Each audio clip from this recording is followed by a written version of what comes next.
Okay, I'm here with my dad, the original Henry Jones, and he's gonna tell us about how he met our mother.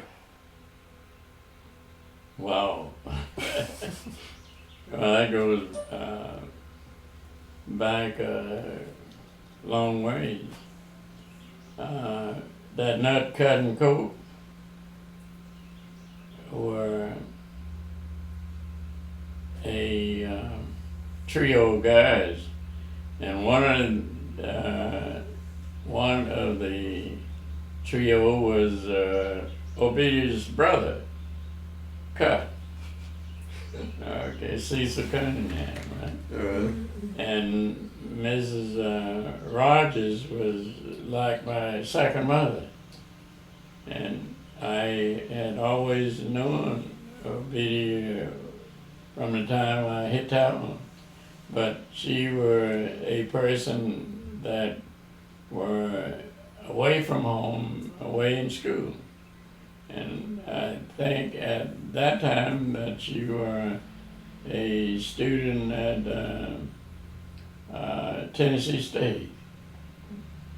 I believe that's accurate. So she'd come home on weekends, and I'd have a chance to see her and say hello to her, but was never a close friend. We didn't date anything of this nature, but it was just my second mama's daughter and my friend's sister. Yeah, and we would, be cordial to each other, and but that's far as it went back then.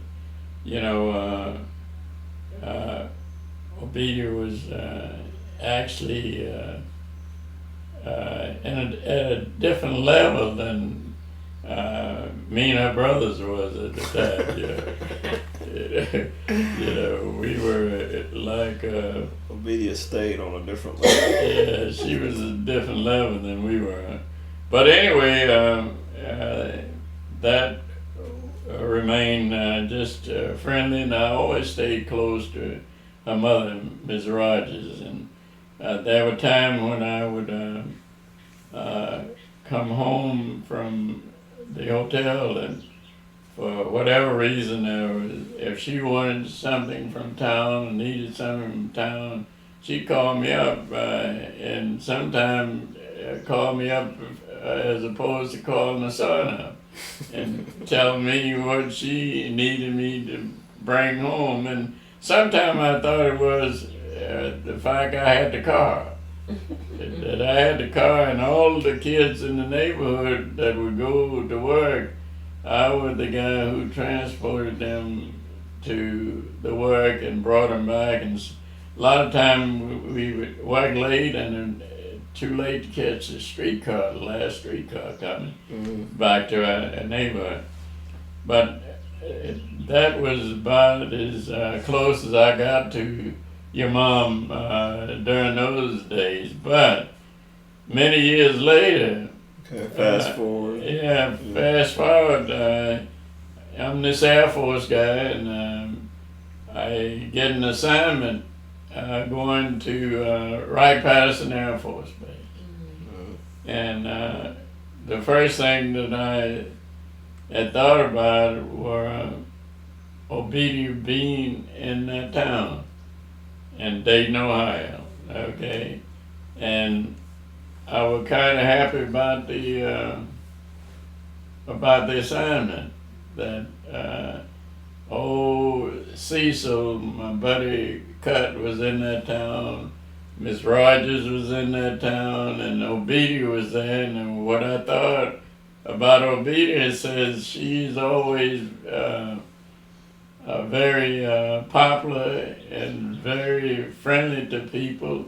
So if I show up there at the right path, that perhaps Cecil one would introduce me to some nice girl. Yeah, put you in the loop. Yeah, put me in the loop. Yeah, so All right.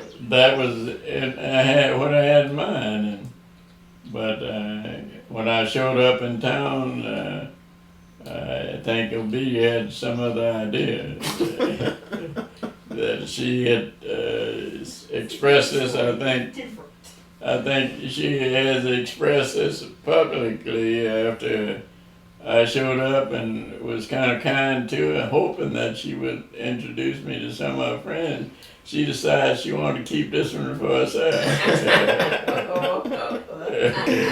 So she didn't make very many introductions. No, she didn't make very many introductions, yeah. Okay. I think that's an accurate story. Is that what Obedia, your mom, had basically said? I just have one question. How did you ask our mother to marry you? Oh, I don't even remember that. Maybe she asked me. I heard tell of a phone call to your mother that you called your mother and said you were going to marry Obedia, and Obedia happened to be in the room and said, "What are you talking about?" Is that how that proposal happened? Okay, I think that might be accurate. Now, Dad, at one time you told me that Miss Rogers wasn't all that keen when you broke the news to her. Yeah, you she- called her, or you yeah. went over there, or Yeah, she told me, you know, hold off. Maybe you don't want to do that. That's what Miss Rogers told me. Yeah, hold off. You may not want to do that. Yeah, that's what Miss Rogers told me. yeah. But, you know, I am hard-headed anyhow, you know. Right. I went ahead and did what I wanted to do. Well, we're very thankful that you did. Yeah, we're real glad you did that. Vis-a-vis our appearance, we are glad that you are hard-headed.